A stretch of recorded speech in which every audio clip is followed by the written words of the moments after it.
Hi, I'm Erica, and I'm a singer. I'm Lewis, and I'm a conductor. We're married. And this is our life in between downbeats.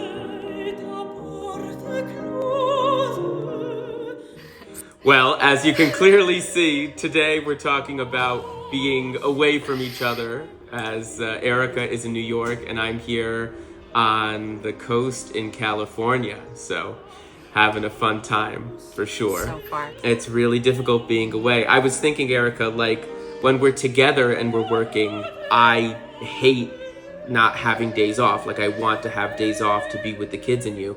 But when I'm not with you guys, I loathe days off. Like I fear the days off because I don't want to be by myself.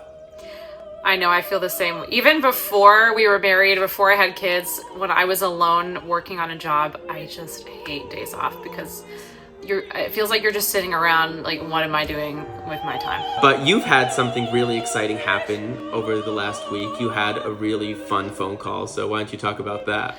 Yeah, I just had to jump in at the North Carolina Symphony for the Mozart C minor Mass. I have never actually sung the C minor Mass before. I have sung a piece called Davide Penitente, which is a different version of the C minor Mass. I remember a very charming young soprano asking me to help coach that before we were married, of course.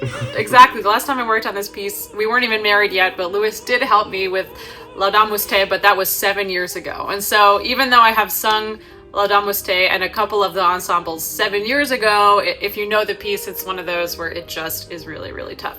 So oftentimes in our lives now, because I am just so fortunately married to a conductor who's also an incredible pianist, I am extremely spoiled in that I have someone who will help me learn my music all the time. And this past week, I just had a very stressful last-minute jump in with no reliable conductor pianist to help me learn this very difficult music. So I did have to... You did a fantastic job. It was so fun to watch you like go from, oh my God, can I do this, to being like, I'm deciding to do this, and then like actually succeeding in doing it. That's what's been keeping Erica, preoccupied for at least the last week. And for me, going to Wolf Trap and preparing Cenerentola, that has taken up a lot of my downtime being away from the fam, so that's been really exciting. Since we're kind of talking about what to do with your time or how you feel when you're away from either your partner or your partner and children, when you're on a job, there's an undeniable feeling of guilt when you are away. You just feel guilty that you're not there for your family. If you have kids, you don't have kids, you're not there for your partner. I would say the best thing you can do for yourself and for your family and your partner is to just do something to enjoy your time. Like, I know I personally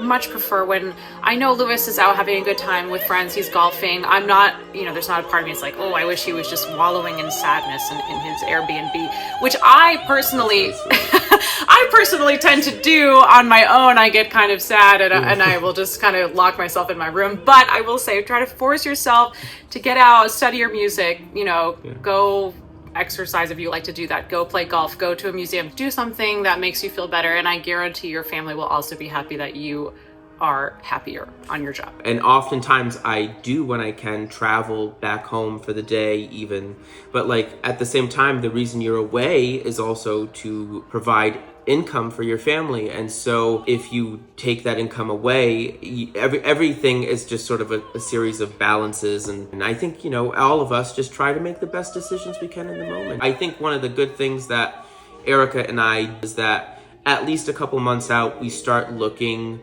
at what we're going to actually do. So once you get all of the information that you can, you start trying to make a game plan. We start booking the tickets. We start being like, this is exactly how we think we're going to parse out where we're going to be, who's going to be with whom. All that fun logistical stuff.